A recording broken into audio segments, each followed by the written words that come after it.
Hi, this is Mike with Blue Lion Public Library. It is exactly 12:05 p.m. on Tuesday, August 4th, and this is part 3 of 4 of our Google Applied Digital Skills programs. And today's program is on identifying online scams. And we're going to be using Google's Applied Digital Skills program. So we're going to highlight one of their lessons first. And then if there's time, then we're going to do some examples, some phishing examples and some scam examples if there's time. So I'm going to go ahead and share my screen and we'll get started. Share screen. And all right. So, all right. So the first thing we're going to do is Google for Applied Digital Skills. That's their website. That's the name of their curriculum that we're going to be using. That this is all possible via grant from Google, and that is one of the things that they would like to highlight. So we're going to go ahead and do that. It's the first link on here, and there is a link for lessons right up here. Click on that, and look at their list of lessons. And the one that we're looking for is identifying scams.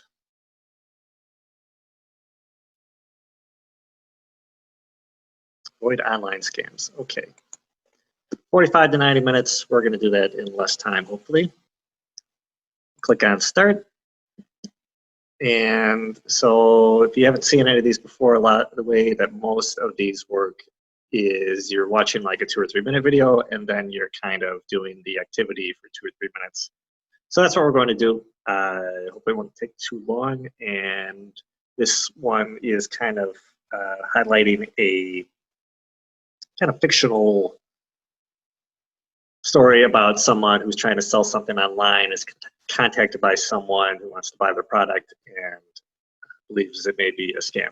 So let's go ahead and watch the video and see what happens.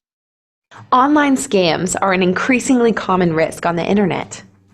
Unfamiliar people may contact you online or by phone to buy, sell, send or receive something, or request personal information. This can happen during common internet activities like using email, social media, shopping, and web payment services. If you're not careful, you might lose money, property, or sensitive personal information to scammers, or install harmful software on your device. You can protect yourself from these situations by learning how to recognize the warning signs of an online scam. You can help others avoid scams by reporting the scammers and contacting law enforcement. In this lesson, you will follow a story about a real situation that happened online. You will work with a group to decide what to do and learn how to stay safe online. Hey, I'm Kamar Galloway, a program manager at Google. I love sneakers. I've been collecting sneakers for a very long time, and sometimes I even buy and sell them online. I recently wanted to sell a pair of sneakers on an internet auction site. I listed them and waited for people to bid. A buyer contacted me and offered me even more money than the selling price. I was surprised, but it was a great offer. So I agreed to work with the buyer to sell the shoes. Keep watching to find out what happened next. During this lesson, you'll follow Kamar's story and learn whether or not he decides to sell his sneakers to the buyer. Kamar's story will help you recognize the signs of a scam and help you teach others how to avoid them. This lesson uses Google Docs, but you could apply these skills and concepts in any word processing application or even on a piece of paper. As you complete this project, you will create and share a document, digitally collaborate with classmates, apply different heading and text styles, and create bulleted lists. To work on this lesson, sign in to your Google account, open a new tab in your browser, and navigate to google.com. If you are not signed in, do so now. If you do not have a Google account, pause the video and create one.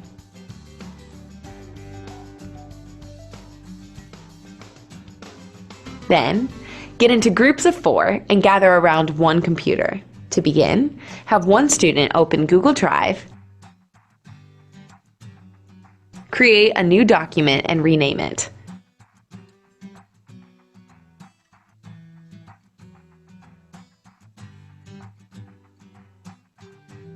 Then add a title.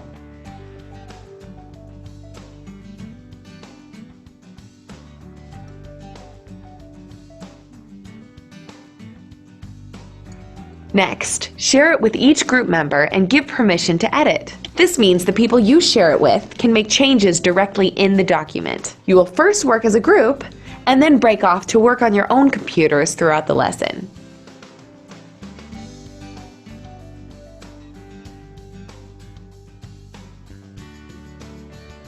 Move on to the next video to continue Kamar's story. Now it's your turn. Form groups, create a new document, and share the document with each group member. Okay, great. So if you've seen any of these before, part of it is, you watch a short video, and then the rest is they're kind of, you're doing the activity, but they're also kind of trying to teach you how to use a lot of Google Apps in the background. So let's go ahead and do what they're asking for. I'll just do a new tab and Google and sign in. I happen to be signed in already. You just sign in if you didn't. And I'm going to go to Google Docs and create a new document. Start a new blank document. Sounds good.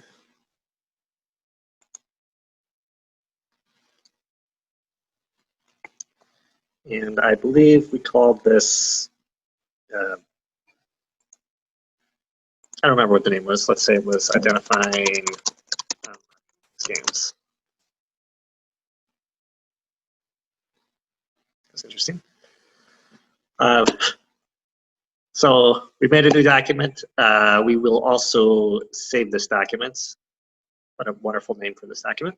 You can see it's auto-completed something great for me already. And the next step was to share this document with the group. Now, unfortunately, I'm the only one here, so I can't do that. But we'll pretend that it's shared with other people. And let's see, okay, share with each group member. Okay, then we would move on. So you basically got this this guy who is he sells shoes online, and someone was contacted by someone directly who offered him more money than he was asking for his shoes. And he thought something was strange about that, and now we're going to find out what happens next. Can't wait. Phone call. All right, let's see what happens. In this video, you will hear more of Kamar's story and discuss what he should do to protect himself. In your document, you will add a heading and add bullet points discussing how to handle the situation. After Kamar listed his shoes for sale online, an interested buyer contacted him on the auction site and offered him more money than the sale price. The buyer sent another message later that day and said they didn't want to use the auction website because of service fees. They preferred to buy the shoes directly from Kamar. Later that day, the buyer called Kamar's cell phone. On the call, the buyer sounded like she was in a hurry. She asked if Kamar could ship the sneakers overnight to arrive for an event the next day. To begin, listen to Kamar's call with the buyer. Hello? May I speak with Kamar, please? Yeah, who's this? It's Janelle from the sneaker auction website. Hi, Janelle. What can I help you with? Well, I'm buying these shoes for a VIP entertainment client who needs to wear them at an event tomorrow night. Would you be able to ship the shoes overnight? I offered a lot more than your selling price. It's a great deal for you, so I'm hoping you can hurry things up. Yeah, no problem. I can ship them as soon as I receive payment. Yeah, I'll send payment and you'll get a confirmation email right now. We really need these shoes ASAP for this event. Like I said, it's a big name entertainer who wants to wear them to a party tomorrow night. Okay, cool. I'll request payment in the app in a bit. Great, looking forward to it. Okay, thanks. In your group, have someone add a heading for the phone call.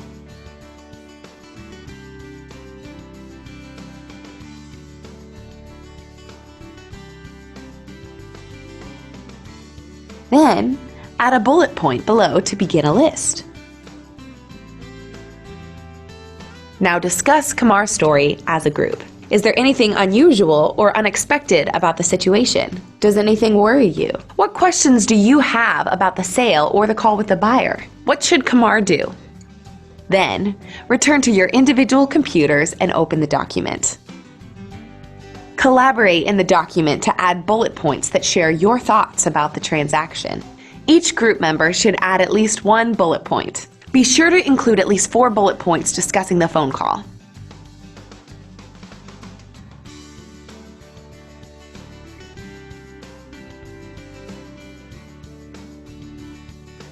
When your group is done, gather around one computer to continue with Kamar's story. Now, it's your turn. Listen to the call between Kamar and the buyer. Add a heading to your document for the phone call. Discuss the situation as a group. Return to your own computers to edit the document. And include at least 4 bullet points sharing your concerns about the situation.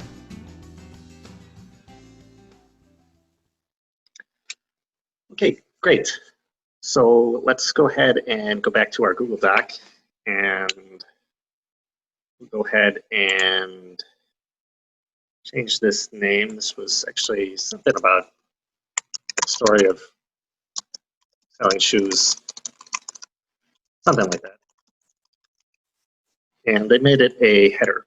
So what you can do that is highlight everything and change this from normal text to, possibly it was a title.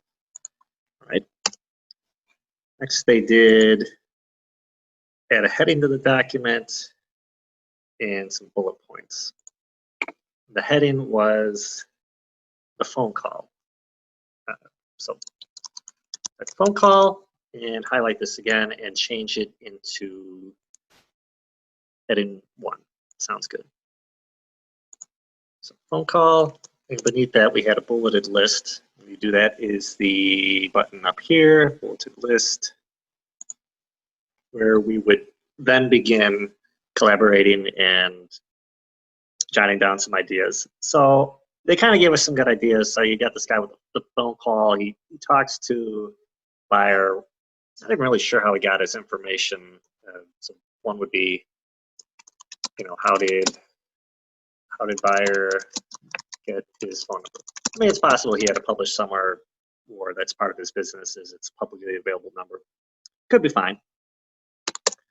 I kind of wrote down some of them that they talked about. Okay, so buyer doesn't want to use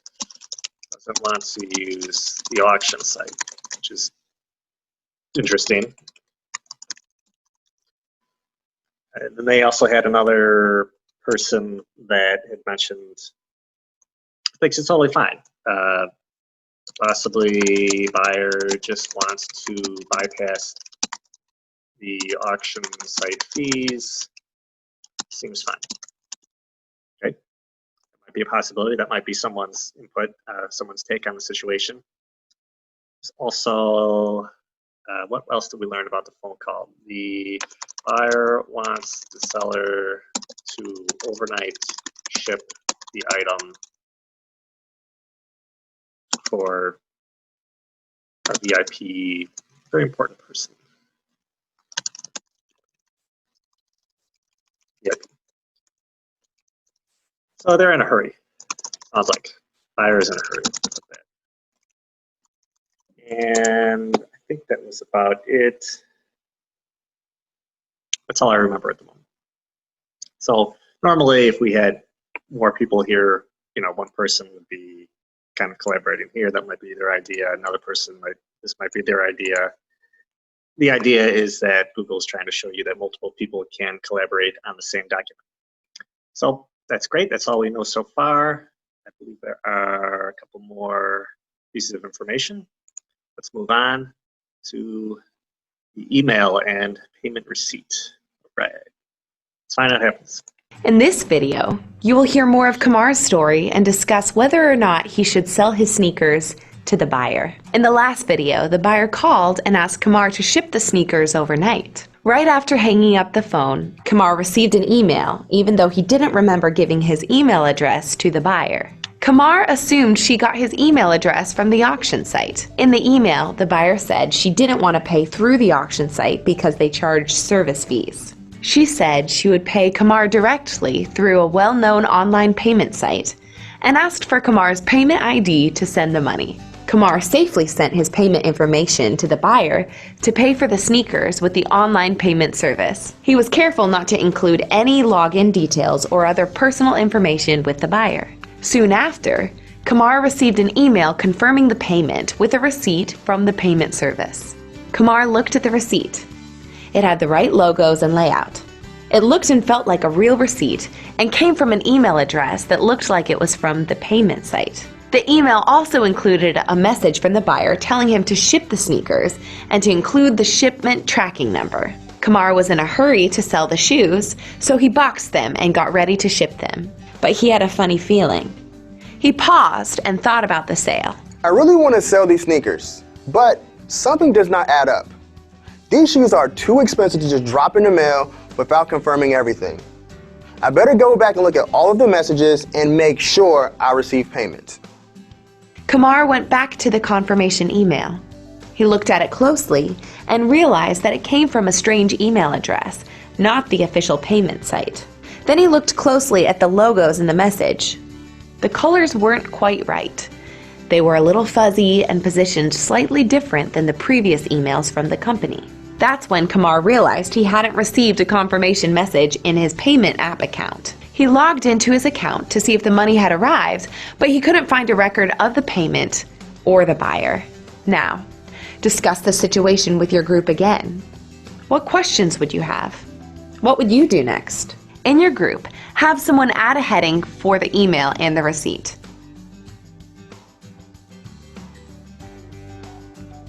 Then, add a bullet point below to make a list. Together, discuss the new things you found out about the sneaker sale. Then, return to your individual computers. Open the document and use the bullet points to add your thoughts about what to do next. Each group member should add at least one bullet point. Include at least 4 bullet points.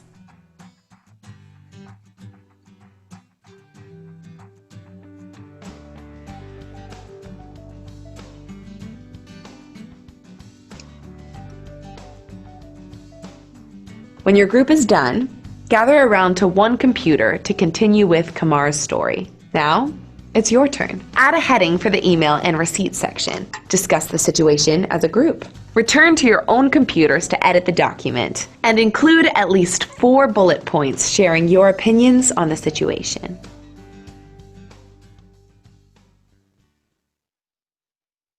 Okay, great. So let's go back to our document, and here we would talk about what happened, what we learned about the email that this person received. So Google suggests make a new section called something about the email or confirmation notice. So I'm gonna type that, and they suggest to make it another header and bullet points. So type that, I highlight it, I go up here, and I choose to convert it to heading 1. Looks great. It's like our other section. Then add a bulleted list, which is the button up here, or rather the button right here. Bulleted list, not a numbered list. So we learned a few things. So I wrote down a bunch of things, and okay, so we learned that he received an email saying that money was received, which is good. But notice that it didn't come from the normal email address, but notice it came from a different email address than the auction site. Now, that pretty much is a big red flag. You also noticed that said that the colors and logo of the website of the receipt confirmation, the confirmation site were strange. They were different. They were slightly off. Different. Also noticed he did not receive information on his app on his phone. Information, payments via the app. Okay. So basically, he has no record of payment from the buyer, but he received an email that says that payment was processed, but he can't verify it on his phone, and he's not real sure who the email address or who the email came from. The email address is something that is not expected. And one of the other things that was mentioned was that the buyer seems to have has the seller's direct contact information. In other words, the person seems to have the direct contact. In other words, he has the email voice, but let's just say buyer has seller's email address and phone number.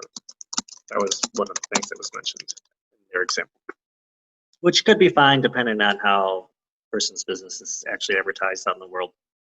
But it was mentioned, so we'll make note of that. Again, normally this would be, we would have multiple people collaborating on this document. So let's pretend we all did that. And let's find out what happens next.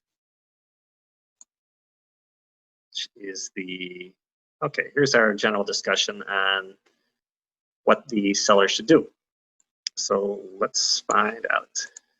Now, Kamar has to make a decision. In this video, your group will decide whether Kamar should ship the shoes or not. To begin, read over the questions and ideas that your group has added in the phone call and email receipt sections of your document. What is unclear about the transaction? What additional information would you want before sending the shoes? Identify one key point from each section that your group thinks is the most important when deciding whether or not to ship the shoes. Then, highlight those elements in a different color.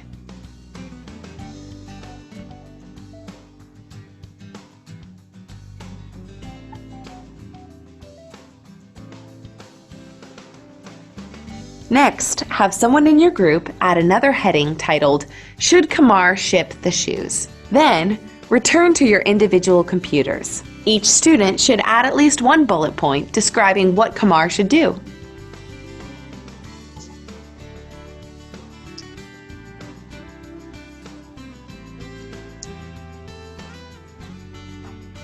Under each bullet point, use the Tab key to add at least one sub-bullet point explaining why Kamar should do what you suggest.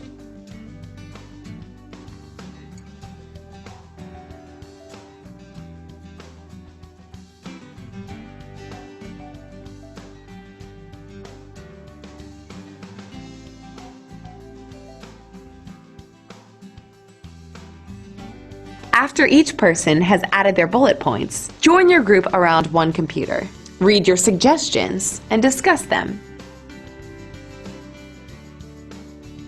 As a group, decide whether Kamar should ship the shoes or not. Create a heading and add your group's decision.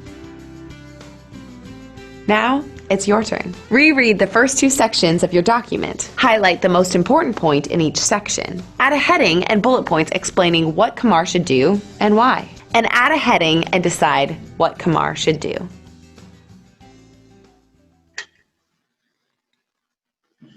Okay, great. So at this point, we would go back to our Google document and we would have our discussion about what we think the buyer should do in this case. So the first thing they suggested to do was make a new section called "What should the buyer do?" Something like that. Should the buyer do? Make some space. Got a new section. Going to just do the same thing I did before. Highlight, heading, perfect. Then make another bulleted list. And it kind of boiled down to just either buyer should ship the shoes buyer should not ship the shoes, or buyer should ship only if original website is used. There was another one on there, but it seemed to be redundant to me. So then they suggest to make some bullet points. So what we can do is on any of the first, actually, before we even do that, they suggested to highlight the most important point in our previous sections. So let's see. So we had the phone call. All right. To me, the most important thing is that the buyer doesn't want to use the website. They want to contact the person directly, which some might argue is totally fine, but to me, it's kind of usually an ulterior motive for a reason that someone would want to do that. Actually, they're all important things, but let's say we, as a group, decided that that was our most important thing. Next, we would highlight that. So, which is the, I guess it's a highlighter icon. I just highlighted it. I selected the font that I want to highlight. Then I clicked on the highlighter, and we'll say yellow always sounds good. Okay, so there's one of our key points. Now on the email, okay, we got a bunch of very good points here. I'm going to say, to me, the most important thing is that the supposed email confirmation didn't come from his payment account site. It just came from some email address he's not familiar with. So I'm going to say highlight, select that, then highlight that in yellow again. Say we thought that was our most important thing as a group. Now down on what the buyer should do at this point, we've identified at least a couple plans of action. And let's say, so Google wanted us to make a subpoint for each of these, at least one. So the way you can do that is the enter key after the at the end of one. And I thought I was going to do it automatically, but it's not. So we're going to hit the tab key, and that's how we get a good, nice nested list out of this. So should ship the shoes. Let's say that someone thought it was a great idea, just said everything seems fine and it will save money because you're not using the auction site. They probably have some kind of take on it. That's an opinion someone might have, or yes, he should because he is getting offered more money than what was listed. It's another big red flag. You know, if it sounds too good to be true, it probably is not true. Should not ship the shoes. There's a good point. Now we would use our points that we had before, which were our important ones. Buyer doesn't want to use auction site, and email confirmation came from a bad address, came from a suspicious address. Should ship only if original website is used. That sounds like a viable option too. At this point, you can say, I'd say maybe that we don't trust the buyer, but if the original website is used, we might be okay. Okay, so there are a couple different plans of actions, and those are our headings and our bullet points. And I don't know, to me, I'm going to say I would just drop the entire thing. It sounds like a scam. It's probably a scam. Some might argue that as long as the person goes through the original website, you should be fine. It kind of depends on whatever that company is, if they would go to bat for you, if they're, you know, if the payment doesn't go through or something like that. So some would say, yes, if you use the original website, you're probably fine. Depends on the policy of the website. it's a third-party website. You just have to look at how they would handle something like that. As long as you're covered, you're good. Then you probably might go ahead and ship the shoes. Or you might think, like, the whole thing is just sounds awful, so I want nothing to do with it. I would say you'll sell other shoes at some point. Let's find out what they decided. Evaluate our decision. We may have already done that, but let's find out how they did it. In the previous videos, you heard about a real-world scam that happened to Kamar. Then you decided whether Kamar should sell his sneakers to the buyer. In the story, there were several warning signs that Kamar was targeted by an online scam. First, the buyer called Kamar. Though the personal touch of a phone call may seem nice at first, calling directly to ask for money, property, or personal information is often part of an online scam. A legitimate business will never ask you for your personal information over the phone unless you initiate the call. If the caller doesn't want to give a name or doesn't want you to call back, hang up. The buyer also suggested that Kamar leave the trusted auction site to complete the purchase. Trusted sites take steps to protect the users. If you're shopping on a trusted e-commerce site and someone suggests leaving that site to make or receive a payment, beware. They might be trying to scam you. Next, the receipt the buyer sent looked official and included the payment site's logos.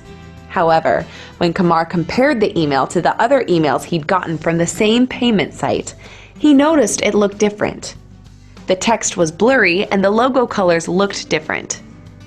If you ever doubt an email is from a legitimate sender, contact the company directly instead of responding to or clicking on the email. The email was also sent from an email address that didn't match the URL of the payment site. Official emails from known companies are usually a name or service at thecompany.name.com, like applieddigitalskills@google.com.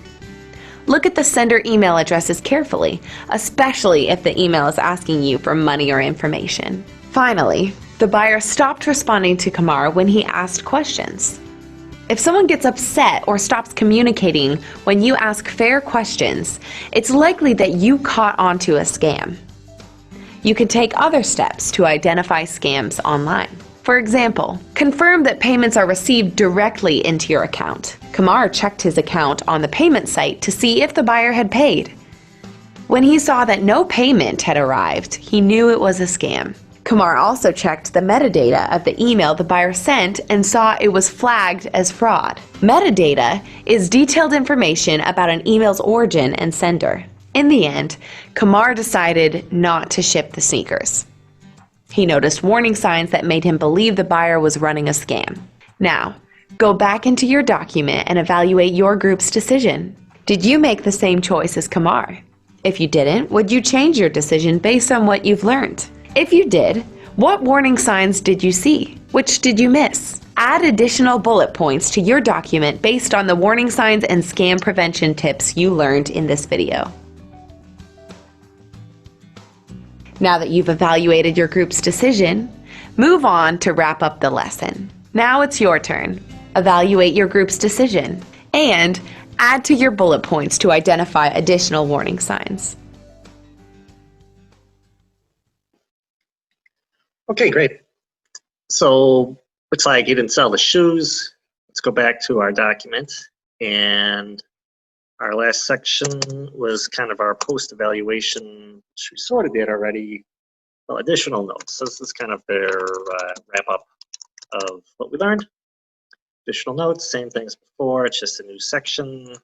Select section and change that to some kind of heading or something larger. Notes, and a new bulleted list, just like we did before. So they kind of mentioned some things in there, and I was just trying to write them down as fast as I could. One of them was the caller,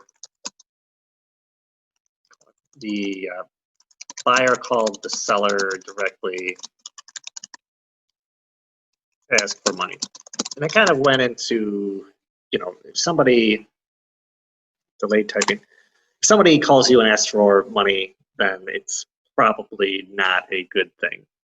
In fact, if they ask for any personal information, probably should just hang up the phone at that point.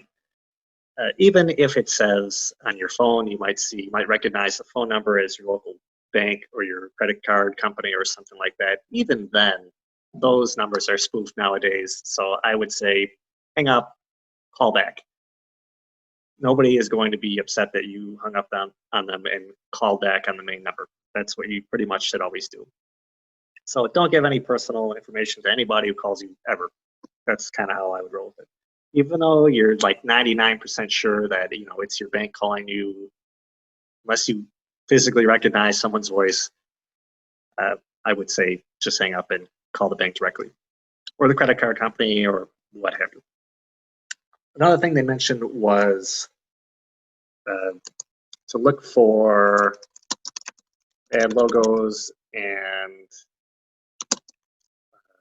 original correct email address. And I was also thinking, misspellings and things like that in the email.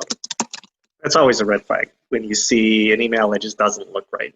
And doesn't look right is kind of a subjective opinion, but you can usually tell by if there's anything, if it's an official document, or at least official looking document, and you find like misspellings and bad punctuation and grammar, it's probably spam. If you find a company logo that just doesn't look right, probably spam. If you find that the email address is like from something you've never heard of, then it's definitely spam. So that was a good note that they added.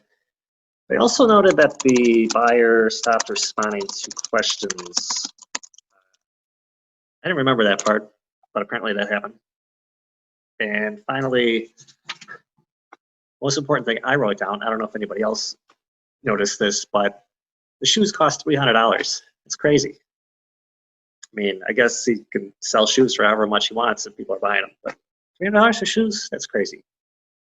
Anyway, let's see if we are, I guess maybe there's one more piece to this. Okay, perfect. To wrap up, let's find out, let's wrap everything up. In this lesson, you learned how to identify and avoid scams when buying or selling something online. By listening to Kamar's story, you identified things that were suspicious or questions that you had about the situation that helped you understand that the buyer was trying to scam Kamar. To complete the lesson, you created a new document in Google Docs, added a title and headings to organize your document,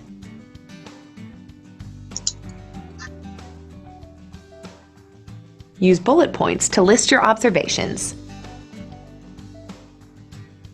highlighted key observations, and made and evaluated a group decision. Throughout the lesson, you identified and reflected on the warning signs of online scams. This lesson focused on one type of online scam known as a buying and selling scam. Other scams might target you for identity theft or bank information, or try to get you to open files or websites infected with computer viruses. Identifying and avoiding all types of scams is important for your online safety. If Kamar had been less careful, he could have sent a pair of sneakers to someone who didn't pay for them. By identifying scams, you can avoid losing items that you're selling to fraudulent buyers or paying for something that a seller never sends to you. Identifying scams also helps you avoid sharing sensitive personal information with the wrong people and keeps you safe from hacked accounts and identity theft. If you identify a scam, you should also learn to report it to the website where it appears and contact law enforcement. Remember, you can avoid scams by buying and selling on trusted websites, avoiding suspicious buyers and sellers, inspecting emails and documents for authenticity, and confirming payments directly in your accounts. Unfortunately, online scams are common on the internet. Apply what you learned in this lesson to stay safe.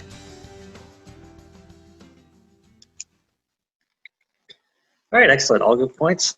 So just to recap, part of the process here was that we learned how to create a Google Doc and make some headings and bulleted lists and share it with other people. All great skills. And we're related to our official topic for today. All those things we talked about before, inspecting emails and making sure they're coming from who they are reporting to be, and that you can report scams to the website that you're dealing with and possibly law enforcement. So all good things.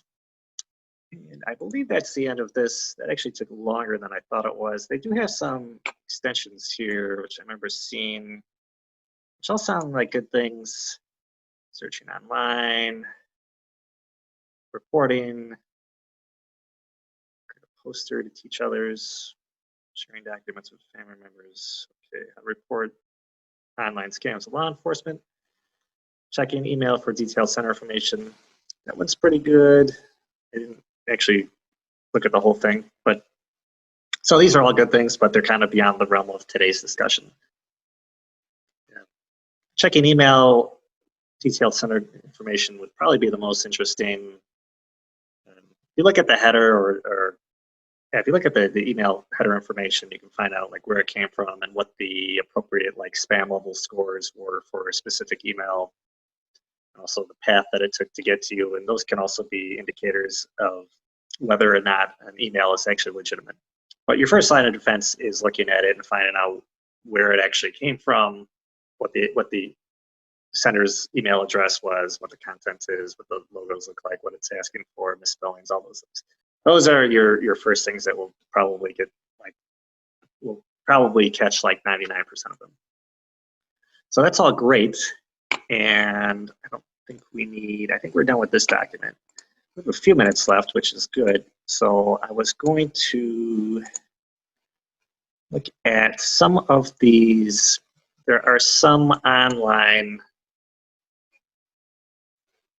kind of quizzes of examples of kind of fraudulent scam emails and things that I wanted to go over, which we will try to do. And I mean, our primary goal was to go through the Google Applied Digital Skills program, but these are all good. These are all good examples that I found. Let's see what this one is. This one I think is okay. This is a Google test. This one is one that was put out by SonicWall Corporation,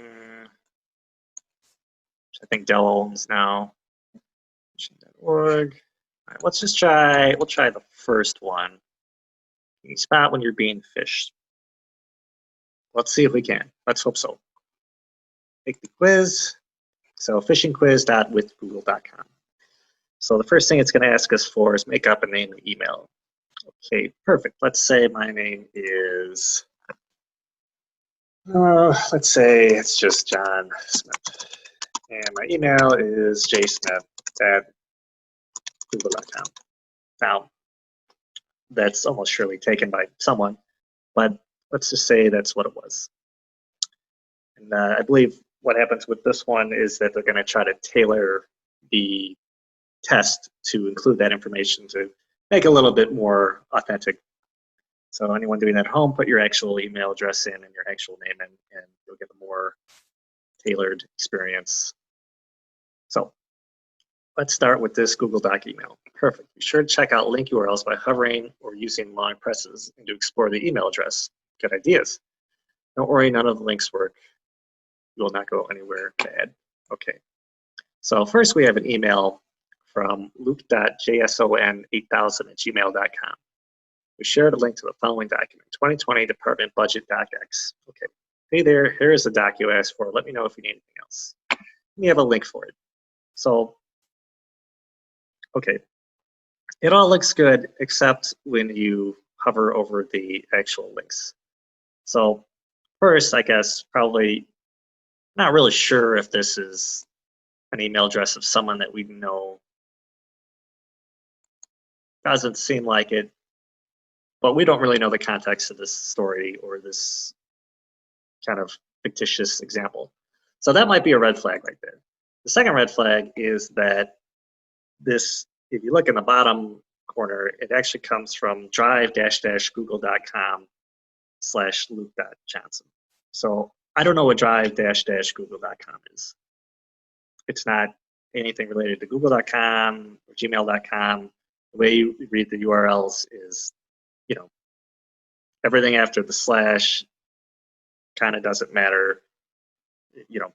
So in this address that we have here, the actual website that we're going to is drive-google.com. We don't know what it is. It's probably bad. So let's just go ahead and say that it's phishing. Okay, good. Maybe spotted the lookalike URL, which we did. Cautious about hyperlinks and attachments you open from emails. They may direct you to fraudulent websites. You're asked to put sensitive information. Sounds good. Show me. Okay. Yeah. So the same thing we mentioned before. You'll realize that the link is going to somewhere strange. And this is our next example. You received a fax. Okay. We know you're excited, but take your time. I would be excited if I got a fax too. Be really excited. No reply at efax.com. Okay. I mean, so there's kind of like another one that's like, oh, what is that? But who knows? Maybe there's an actual company out there with that name. It's spelled wrong as a joke. Who knows? So we have no reply. Okay, it's got our correct name and everything in here. Subject, you have received a one-page fax. Click here to view this fax online. Okay, so here's another example of just the link being wrong. So if you look in the corner, http://efax.hosting.com.mailru382.co/efaxdelivery/ bunch of characters. Now, the actual website in this case, it's going to almost be a whole lesson on itself, but in these web addresses, you know, the early periods don't matter. In other words, just like to copy and paste this. You'll get this. Just the last part is the actual website that we're going to. When I say the last part, if you look at that, it's mailru382.co. That's the actual website that it wants to take to. It could be a million different things. So it's efax.hosting.com.something.something.something.mailru382.co. That's how the web addresses work. So it could be a million different things, but it's only until you get to the last point. That's the actual website you're going to go to. And then once you hit a slash efax delivery / it could be /something /something else. All that is just different parts of that one website. So here we have the same problem. I'm going to say phishing because I don't know what mailru32.co is. So I'll say phishing. Okay, as you saw, email domain is misspelled as efax. Okay, we did mention that. Points to that web address, which we talked about. That's good water. Okay, lookalike URLs. Okay, show me. That's what we found out. Misspelling, which we talked about, and the link is actually mail. Okay, perfect. Not what you would expect. Perfect. All right. Time for a trip down memory lane. Remember TK from school? I don't know. And this is interesting. All right. Just saw this new message come up, so it's just the other side. We'll look at that one another time. Do you remember this photo from tk8675309.gmail.com? All right, and we go here. Again, we just have the same thing. It's a really easy way to identify scams is when the web address that they want to take you to is something completely strange. So in this case, https drive.google.com.download-photo.systes.net/some stuff. So again, the actual website they want you to go to is sytez.net. I don't know what that is, so it's probably phishing. Check that again. You spot a lookalike URL. Perfect. Okay, show me. Actually points to sytez.net and not a Google Drive or any kind of legitimate URL. Perfect. All right. Looks like you're out of storage. I wonder what it costs to upgrade. Okay. or palette at dropboxmail.com. Now again, I don't know. That could be a legitimate email address. I would think it would just be dropbox.com. Dropboxmail.com seems kind of suspicious to me, but you know, we would probably just do some quick research to find out if that's legitimate. Hi, your Dropbox is full, no longer syncing files. New files will be added but won't be accessible. Upgrade your Dropbox today and get a terabyte of space. Okay, so now we got a couple different links here. Adding Dropbox in from the Dropbox team. Okay, upgrade your Dropbox. So dropbox.com/buy. Okay, could be if that's their URL, which I assume it is. Normally I would do a new tab and find out if that's actually Dropbox's actual web address. Get more space, dropbox.com/help/space. Okay, if that's their URL, perfect. Dropbox for business, dropbox.com/business. So kind of on the fence on this one. I mean, seems like it might be okay. Normally what I would do, what I'm not going to do right now is kind of look up to see if dropbox.com is their actual web address. Probably is. It's probably not. It's probably not drop-box.com. It's probably not dropbox.org, .net, or something like that. Seems okay. Could be wrong, but I'm going to say legitimate. Okay, correct. Good. So, and also made note about HTTPS links, which we could talk about another time. So show me a quick search for dropboxmail.com. We'll show that's legitimate. Talk about might be a good idea to search if we're not sure. URL is legitimate, dropbox.com. Perfect. Okay, now we have another example. You received a new kind of report from the school. Okay, so usually, now they made a note here. So usually the emails come from sharon.mosley@westmountschool.org. Now we have an email that's coming from sharon.mosley@westmountdayschool.org. Now, that should be a red flag right away, because where you would normally get an email from a specific address, now you get an email from a slightly different address. Could still be legitimate. You know, the school may be going through some kind of domain change. Maybe they wanted, you know, Westmount Day, so they wanted that word in there. But more than likely, probably you would have heard about it already, that they're changing their domain or something like that. So to me, that seems like a big problem already. Good day, John Smith. Please find the attached 2020 financial report for your person. Thanks, regards, person. Probably a person, yeah, so you're probably already familiar with this person in this example.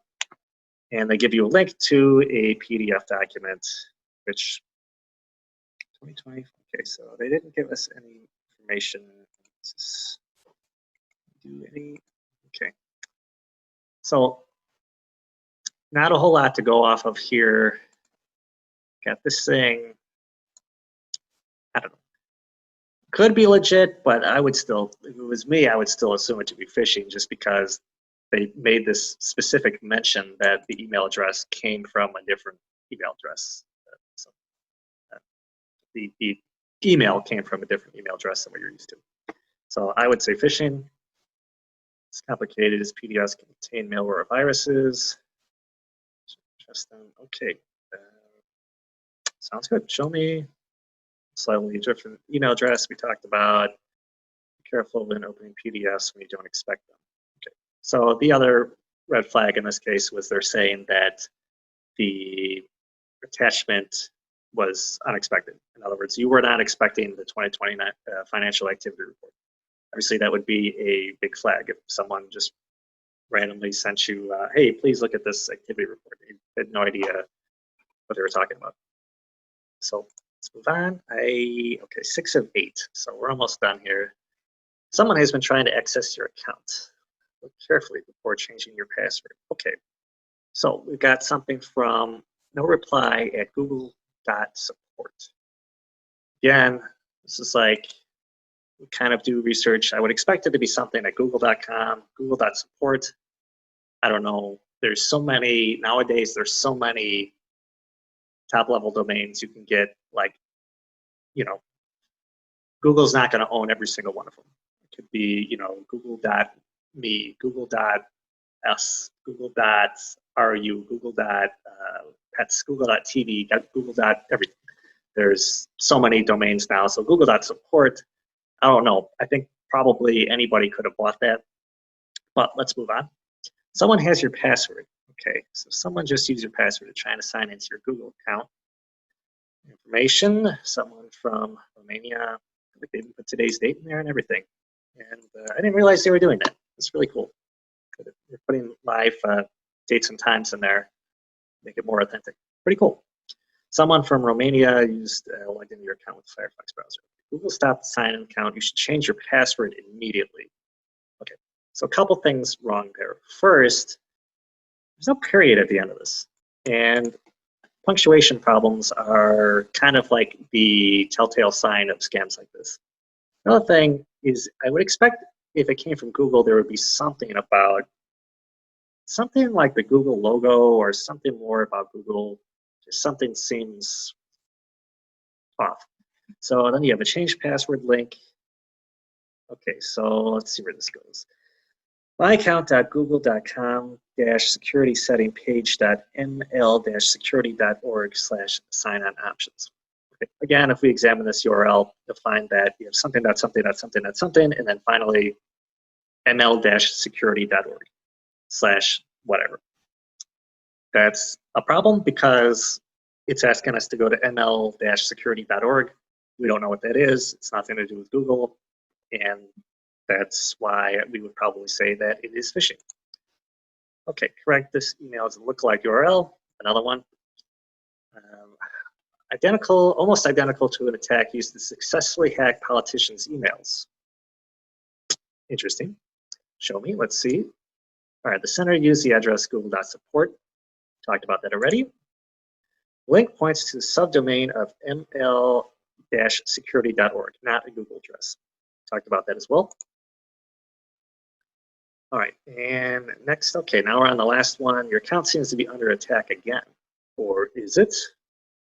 Like how they phrase that. Okay, another one with google.support. Kind of talked about that already, and I think in the last one they just said that that was a problem, but who knows?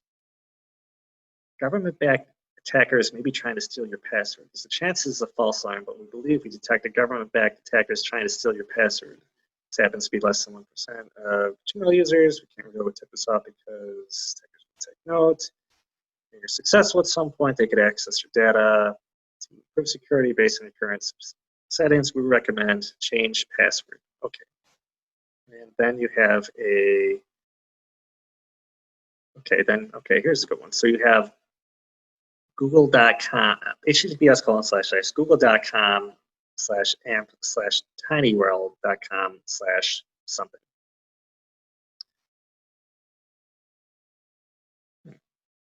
Okay. I mean, it actually is taking us to google.com, which is interesting. But then they also have this tinyurl.com, which is kind of like an obfuscated link somewhere, but it is actually on Google's site, so one would believe that you can trust it. So, interesting. Okay, and then you have this little icon here.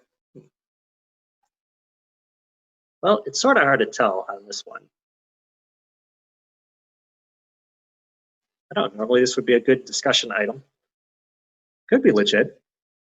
We have the google.support thing, which was confusing to me. That might be something that, in another tab, we would look that up and see if it's, a legitimate email address.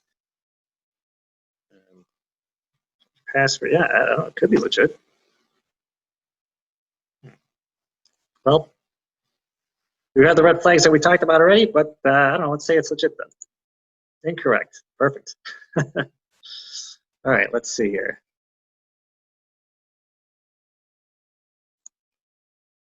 As in the previous question, google.support is an unused address. Okay, we talked about that already.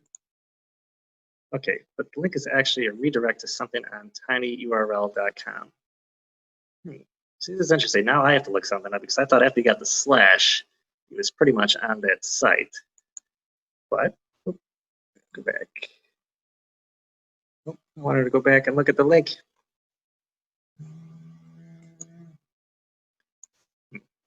Well, we'll take another look at that sometime. Finally, you sign up for a travel planning service. You want them to scan your email, but take a close look. Okay, let's see what we've got here. So something from Google. It's interesting that we don't have any email header information.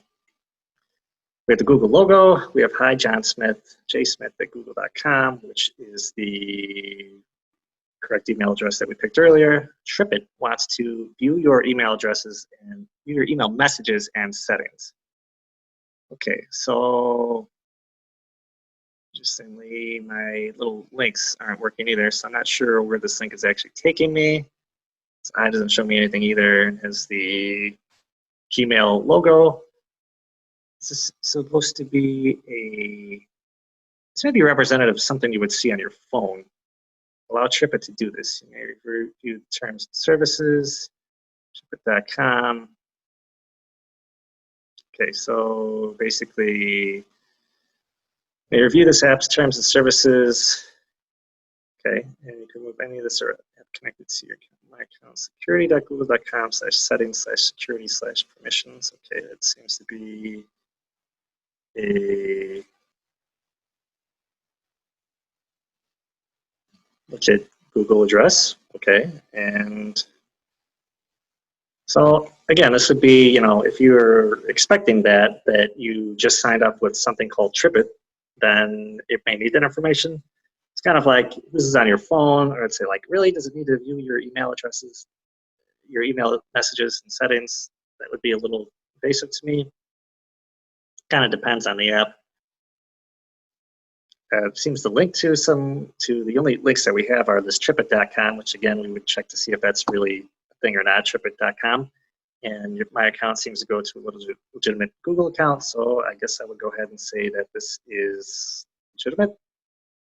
So let's see what happens. All right, correct. This is legitimate. It's important to be cautious with account access requests, though. You have to trust the developer. So good point. Check the domain is displayed and be sure to click on it for more details. Okay, so those are all good. And show me. Just click it to make sure the additional details seem correct. Okay, shows what the requested service can do. Make sure to read it closely before allowing access. Good point as well. And good job, John. Got 7 out of 8 correct. Well, that's embarrassing. Well, we'll go back and look at that one another time. And that's good. That's a learning, it's something we can learn off. Practice makes perfect. And that's the end of our quiz. And we're just about an hour now, so we are done there. Also, these are some other phishing email tests that I kind of found on the internet at some point. And I remembered that they were good. So there are more examples, and it's a continual learning process, and it's great. So that was protecting yourself online, or sorry, this was 4th. Avoiding online scams. Okay, great. So join us next week if you want for understanding your Google footprint. Well, understanding your digital footprint via the Google Applied Digital Skills curriculum. It's Mike with Lawrence Public Library, and we will see you next time.